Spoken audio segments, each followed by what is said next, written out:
শুরু রাজ্য বিধানসভার বাজেট অধিবেশন ৮ তারিখে রাজ্য বাজেট, তবে পুরো দস্তুর যে অধিবেশন তা শুরু হবে আগামীকাল থেকে। আজকে শোক প্রস্তাবের পরেই শেষ হয়ে যায় অধিবেশন। এদিকে বিধানসভার ঠিক চত্বরের বাইরেই সেখানে বিক্ষোভ এসএলএসটি চাকরি প্রার্থীদের। একেবারে রাস্তায় শুয়ে পড়ে বিক্ষোভ চাকরির দাবিতে এসএলএসটি চাকরি প্রার্থীদের।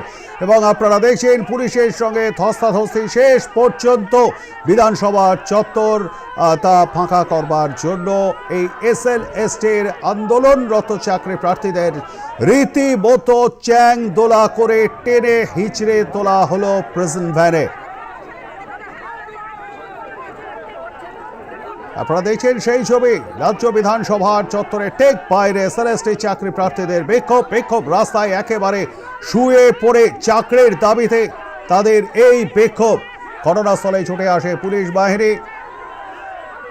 আইন শৃঙ্খলা কথা মাথায় রেখেই বিধানসভা চত্বর খালি করবার জন্য তাদেরকে সরে যাওয়ার কথা বলে, তবে তারা সেই অনুরোধ প্রত্যাখ্যান করলে ধস্তাধস্তি এবং শেষ পর্যন্ত টেনে হিচড়ে চ্যাং দোলা করে তাদেরকে তোলা হলো প্রিজন ভ্যানে।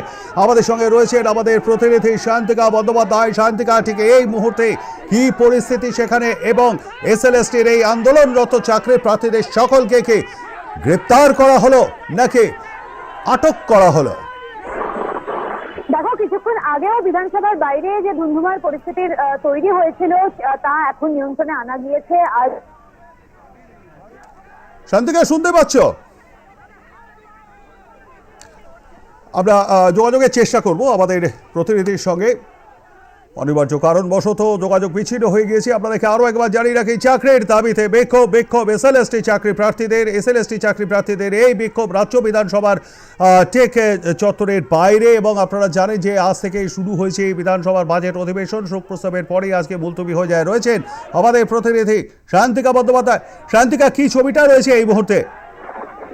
দেখো, কিছুক্ষণ আগেও বিধানসভার ২ নম্বর গেটের বাইরে যে ধুন্ধুমার পরিস্থিতি, একটা উত্তপ্ত পরিস্থিতি তৈরি হয়েছিল তা কিন্তু এখন নিয়ন্ত্রণে আনা গিয়েছে। আজ থেকে যে অধিবেশন শুরু হয়েছিল সেই অধিবেশন চলাকালীন আচমকাই বিধানসভার গেটের বাইরে এসে উপস্থিত হন এসএলএসটি চাকরি প্রার্থীরা।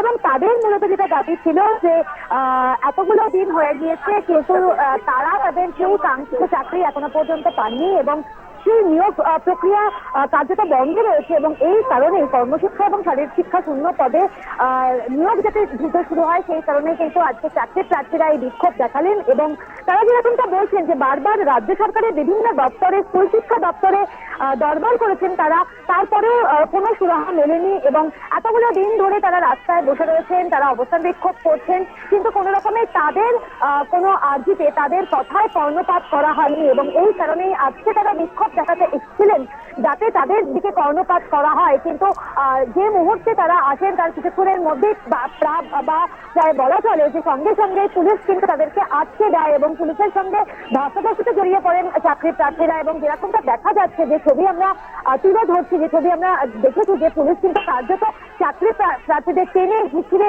চ্যাংদোলা করে কার্যত টেনে নিয়ে গিয়ে একেবারে প্রিজন ভ্যানে তুলে দেন। এবং যে প্রিজন ভ্যানে উঠেও চাকরি প্রার্থীদের মুখ কিন্তু বন্ধ করা যায়নি। তারা কিন্তু বারবার করে বলছেন যে কোনো রকমেই তারা কিন্তু তাদের এই যে ন্যায্য চাকরির দাবি সেটা থেকে তারা সরে যাবেন না এবং অবিলম্বে সরকারকে সেই চাকরির যে নিয়োগ প্রক্রিয়া সেটা শুরু করতে হবে। এবং তুমি যেরকমটা জিজ্ঞাসা করলে যে গ্রেফতার করা হয়েছে নাকি আটক করা হয়েছে, এখনো পর্যন্ত আমরা যেরকমটা জানতে পারছি তাদেরকে কিন্তু আটক করা হয়েছে, গ্রেফতার করা হয়েছে বলে এখনো পর্যন্ত কোনো খবর সামনে আসেনি। অবশ্যই এই বিষয়টা কিন্তু জানার চেষ্টা থাকবে যে ঠিক কি হতে চলেছে। এই যে আজকে আটক করা হলো, সবাইকে টেনে হিচড়ে প্রিজন ভ্যানে তোলা হলো, তারপর ঠিক কি হলো এবং ঠিক কতদিনের মধ্যে তাদের যে নিয়োগ প্রক্রিয়া সেটা শুরু হয় সেটাই এখন দেখার বিষয়। প্রবীর দাস, ধন্যবাদ আমাদের সঙ্গে থাকবার জন্য। শান্তিকা, কথা বলছিলাম আমাদের প্রতিনিধি শান্তিকা বন্দ্যোপাধ্যায়ের সঙ্গে।